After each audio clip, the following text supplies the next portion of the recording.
Ditët e një nate vere, koncerti organizuar nga Teatri Petro Marko mblodhi qindra e qytetarë dhe turistë në zemër të Lungomares në Vlorë në një mbrëmje kushtuar muzikës.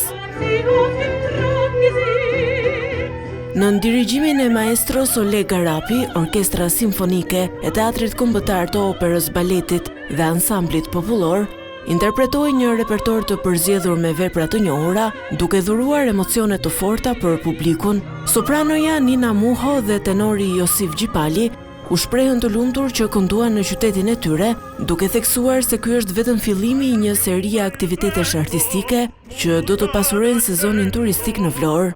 Është një kënaqësi dhe shpresoj që ky sezon të jetë sa më i mbushur me aktivitete, pasi njerëzit e dim të tërë tashmë nuk kanë më nevojë vetëm të lahen në det dhe të rinë në diell, por kanë nevojë për aktivitet, për të argëtuar dhe për gjithçka tjetër. Është kënaqësi e veçantë gjithmonë që të ndodhesh në Vlorë, në shtëpinë time, sidomos në sezonin veror dhe ku më bukur se sa në një pamje pranë detit. Është një koncert i jashtëzakonshëm sepse jemi tre artistë të muzikës klasike. Gjithmonë sa herë që unë kthehem, shoh që interesi është gjithmonë i shtuar dhe janë të etur për të parë muzikë apo koncertet realizuara me cilësi.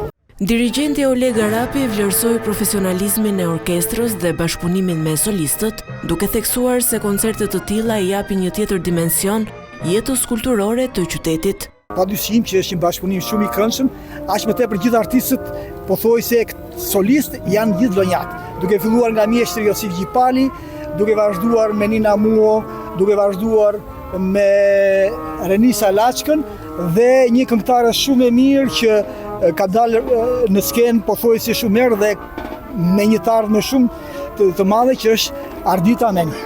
Tingujt e një nate vere e ktheu Lungomare në një skenë të hapur arti, ku muzika klasike u ndërthur me atmosferën e mbrëmjes verore, duke e promovuar Vlorën edhe si një destinacion të rëndësishëm për turizmin kulturor.